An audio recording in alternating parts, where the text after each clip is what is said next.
안녕하세요. 27번째 디딤 영상 시간을 시작하겠습니다. 자, 이번 시간은 저번 시간에 이어서 정의의 실질적 기준 중에서 저번 시간에 업적, 능력, 필요 요 세 가지가 있다는 얘기를 했었죠.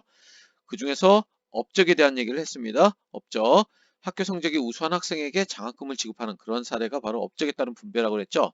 그러면은 자, 나머지 두 가지 능력에 따른 분배와 필요에 따른 분배에 대해서 그 의미와 장단점, 사례에 대해서 공부하는 시간을 갖도록 하겠습니다.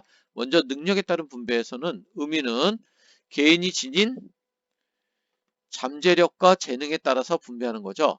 그래서 육체적, 정신적 능력이 뛰어나다고 판단된다든지 또는 전문적 지식이나 자질 등에 따라 분배하는 것, 이런 것들이 능력에 따른 분배라고 볼 수 있는데, 대학 입시에서 잠재적 잠재 가능성과 재능을 보고 학생을 선발하는 사례, 이런 것들이 능력에 따른 분배라고 볼 수 있겠네요. 자, 장점을 보면은 개인이 지닌 잠재력을 실현할 기회를 제공하여 성취 동기를 높일 수 있다는 거, 이런 점은 장점이라고 볼 수 있겠네요. 이거는 업적에 따른 분배와 공통점이라고 볼 수 있겠습니다. 성취 동기를 높일 수 있다는 점은. 그 다음에 능력 있는 사람이 마음껏 재능을 발휘하여 높은 업적을 쌓도록 할 수 있다는 점, 이런 점이 장점이라고 볼 수 있고, 단점으로는 능력이나 잠재력을 평가하는 정확한 기준을 마련하기 어렵다는 거. 그 다음에 내가 유전적인 요인으로 어떤 능력을 갖거나 또는 부모 잘 만나서 어떤 그런 능력을 갖게 되었다면 이런 우연적 요소의 영향을 많이 받는다는 점. 자, 이런 점은 단점이라고 볼 수 있고, 사회적, 그렇다면은 이런 능력이 없는 사람은 평생 그러면은 그냥 그렇게 살아야 되는 건가? 이런 생각이 들겠죠. 그래서 사회적, 경제적 약자의 소외감을 유발시키고, 그 다음에 사회 불평등을 심화시킬 수 있다는 단점이 있습니다. 자, 기업에서 능력을 중심으로 사원을 선발하는 사례, 이런 사례들이 능력에 따른 분배라고 볼 수 있겠네요. 그 다음에 세 번째로 정의의 실질적 기준, 세 번째로 필요에 따른 분배를 들 수 있습니다. 기본적 욕구 충족이 어려운 사람에게 필요한 재화와 가치를 우선적으로 분배하는 것, 사회적 약자를 고려하는 거죠. 그게 바로 필요에 따른 분배입니다. 장점을 보면 사회 구성원들이 인간다운 삶을 영위할 수 있고, 기본적 필요를 충족하기 힘든 사회적 약자를 보호할 수 있다는 장점이 있고, 사회 안전망을 마련하고 사회적 불평등을 완화시킬 수 있다라는, 자, 이런 것들, 이런 말들 나오면은 이게 필요에 따른 분배라고 볼 수 있겠네요. 그래서 형편이 어려운 사람에게 장학금을 지급하는 것. 자, 성적이 우수한 사람에게 장학금을 지급하는 것은 바로 업적에 따른 분배고, 그 다음에 능력이 뛰어나다고 판단되는 그런 사람에게 장학금을 지급하는 것은 능력에 따른 분배고, 그 다음에 형편이 어려운 사람, 그다음에 상황이 지금 굉장히 안 좋은 사람, 이런 사람들에게 장학금을 지급하는 것은 필요에 따른 분배다, 이렇게 얘기할 수 있겠네요. 자, 한정된 재화를 가지고 모든 사람의 필요를 충족하기 어렵다는 단점이 있는 거죠. 이런 단점이 있고, 개인의 기여도와 관계없이 분배가 이루어져서 노동 의욕이나 또는 창의성을 해칠 가능성이 있다라는 거. 그래서 경제적 비효율성이 증가한다라는 단점이 있습니다. 그래서 자, 여기서 보면은 여기 한 개가 아니라 사례로 바꾸면 되겠네요. 사례로 바꿔주세요. 형편이 어려운 사람에게 장학금을 지급하는 사례, 또는 기초생활수급이나 기초연금을 국가가 지급하는 사례, 이런 사례들이 필요에 따른 분배라고 볼 수 있겠네요. 자, 여기서 업적과 능력에 대한 얘기를 선생님이 잠깐 해놨습니다. 헷갈릴 것 같아서. 업적과 능력은 비슷한 맥락으로 많이 쓰이지만 엄밀히 의미하면 다른 의미를 갖고 있는 거죠. 업적은 어떤 사업이나 연구 따위에서 세운 공적이나 성취해 놓은 일, 성과, 이런 것들을 얘기하는 거고, 능력은 일을 감당할 수 있는 힘을 얘기하는 거죠. 업적은 능력을 바탕으로 한다고 할 수 있지만, 능력이 있다고 하더라도 여러 여건이 분리해서 업적이 나오지 않을 수도 있는 거죠. 자, 그래서 이 업적과 능력 잘 구분해 주시기 바랍니다. 자, 사례로 보는 분배적 정의의 다양한 기준을 했는데 교과서 180쪽에 있는 180쪽, 181쪽에 있는 내용입니다. 자, 김치를 담근다고 했을 때 마을에서 공동으로 김장한 뒤에 김치를 어떤 기준으로 나누면 좋을까라는 얘기를 하고 있습니다. 자, 이랬을 때 자, 당근 양만큼 받아야죠. 일종의 내가 뭐 10포기 담갔으면은 10포기만큼. 그게 일종의 성과 또는 업적이라고 볼 수 있는 거죠. 더 많은 몫을 받으려고 다들 성실히 일하니까 이런 주장을 하겠죠. 자, 이거는 뭐라고 얘기할 수 있을까요? 그쵸. 업적을 이룬 만큼 받자는 얘기고, 자, 어떤 단점이 있냐면은 건강 상태가 좋지 않은 사람은 불리한 출발점에 있다면, 이런 사람처럼 불리한 출발점에 있다면 열심히 일해도 성과가 좋지 않을 수 있고 경쟁이 과열될 수 있다는 그런 단점이 있는 거죠. 그 다음에 경력이 많거나 자격증이 있다면 더 많이 받아야죠. 이런 얘기를 하고 있는 거죠. 능력이 있는 사람에게 더 줘야 된다는 거죠. 그렇죠? 능력에 따른 분배를 얘기하고 있고, 자, 그렇지만 이건 어떤 문제가 있을까요? 경력이 많거나 자격증이 있다고 해서 김치를 잘 담근다거나 성실하다는 보장은 없는 거죠. 그 다음에 이런 능력이 있는 사람만 또 계속 많이 갖고 간다면 공정하지 못하다고 생각하는 사람도 있을 수 있겠네요. 자, 그 다음에 마을에서 공동으로 김장한 뒤에 어떤 기준으로 하면 좋을지, 부양 가족 수나 각자의 경제 형편을 고려하여 분배해야 된다. 자, 이렇게 이거는 뭘까요? 그쵸, 필요에 의한 분배가 되겠죠. 그래서 이거는 모든 사람의 필요를 충족하기는 어렵다라는 단점이 있다라는 점. 그 다음에 절대적 평등에 의한 그런 분배도 이루어질 수 있다.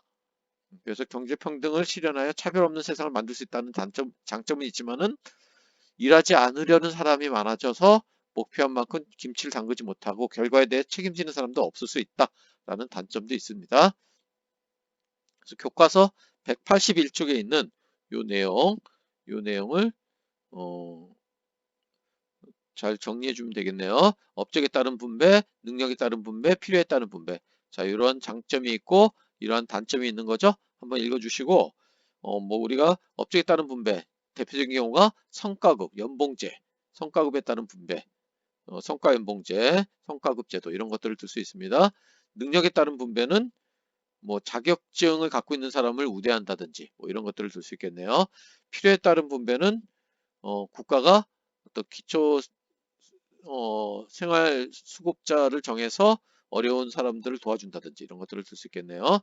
자, 이런 한계도 있다라는 것을 한번 읽어보시면 좋겠습니다. 자, 개념 체크 문제 들어가겠습니다. 학습지 91쪽에 있는 문제입니다. 자, 먼저 풀어보고 선생님하고 같이 풀어보면 좋을 것 같네요.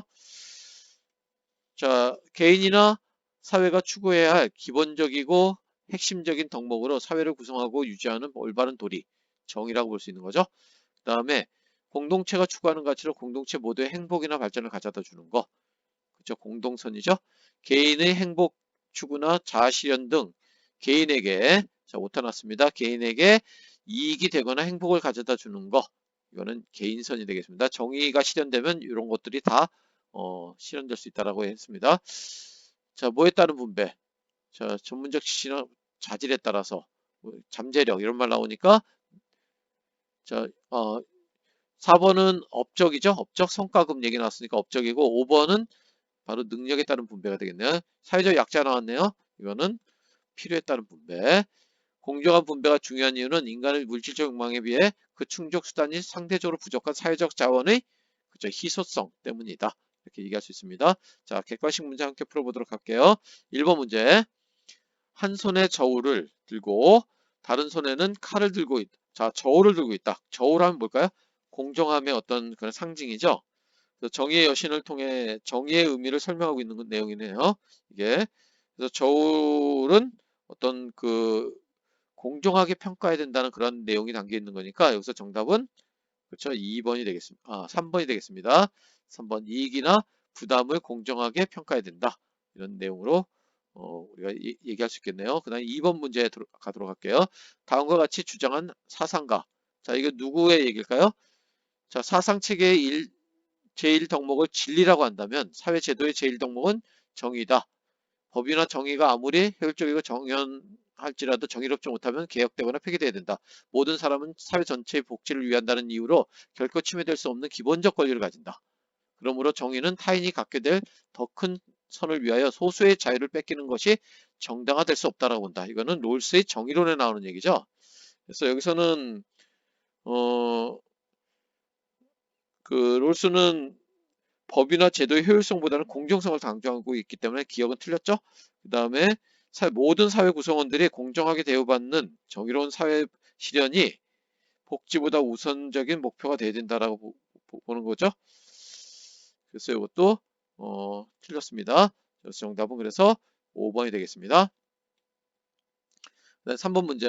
다음 글을 바탕으로 정의가 요청되는 이유를 가장 바르게 이해한 사람을 했는데, 자, 제시문에서 정의로운 사회에서 구성원들이 공동체를 신뢰하고 서로 협력할 수 있음을 강조하고 있죠. 그래서 정의를 통해서 사회 통합의 기반을 마련할 수 있다. 이런 의미를 담고 있습니다. 2번이 되겠습니다. 그 다음에 4번 문제.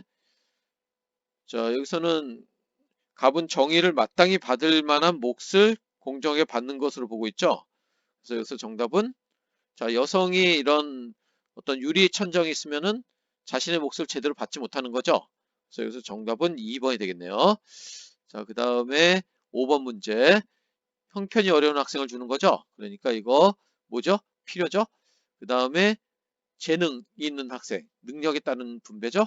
그 다음에 우수한 성적했으니까 이거는 필요에, 업적에 따른 분배가 되겠는 거죠. 그래서 정답은 3번이 되겠습니다. 그 다음에 6번 문제. 다음 주장에 대한 비판으로 가장 적절한 것은 했는데, 자, 자, 이거는 뭐에 따른 거죠? 이게 지금 6번은 능력에 따른 분배를 얘기하고 있죠? 능력에 따른 분배에 대한 비판이니까 여기서는 정답은, 그렇죠? 자, 개인이 지닌 능력을 지금 강조하고 있는 거죠. 요 내용이. 그래서 5번이 정답이고, 유전적 재능이나 자라난 환경과 같은 우연적 요소가 개입될 수 있다고 비판할 수 있고, 그 다음에 능력을 평가하는 정확한 기준을 마련하기 어렵기 때문에 비판할 수 있는 거죠. 자, 그 다음에 7번 문제. 밑줄친 부분의 근거로 가장 적절한 것은 했는데, 자, 이 사람은 최소한의 필요를 충족하여 인간다운 삶을 살 수 있도록 해야 된다. 필요를 중시하고 있는 거죠. 근데 지금 뭘 비판하고 있죠? 능력과 노력을 발휘하여 성취한 결과. 그러니까 이거 업적 분배, 업적에 따른 분배를 비판하고 있는 거죠. 그러니까 뭘 비판하면 될까요? 여기서는, 자, 정답은 5번이 되겠습니다. 5번. 자, 그래서 질병, 장애 등의 조건을 가진 사회적 약자에 대한 배려가 부족하다는 비판을 할 수 있겠네요. 그 다음에 8번 문제. 가불의 입장에 대한 설명으로 옳지 않은 것 했는데, 여기서 갑은 사회적 약자에 대한 배려를 중시하는 거니 능력에 따른 불평등을 완화해야 된다고 보는 반면에, 을은 업적에 따른 불평등이 발생하는 것은 정당한 일이라고 보고 있는 거죠. 자, 여기서는 정답은 4번이라고 볼 수 있겠습니다. 갑을 모두 정의로운 사회의 실현이 중요하다는 점에서는 공통적이지만은 그 실현 방법에 대해서는 차이가 있는 것을 보고, 을은 여기 보면은 결과, 업적이죠. 업적에 따른 불평등은 정의롭다라고 보고 있기 때문에 4번이 정답이 되겠습니다. 그 다음에 5번 문제. 자, 갑은 우수한 학생이 있으니까 업적이고, 을은 가정 형편이 어려운 학생이 받아야 된다고 했으니까 필요죠. 그래서 정답은 1번이 되겠습니다. 자, 수고했습니다.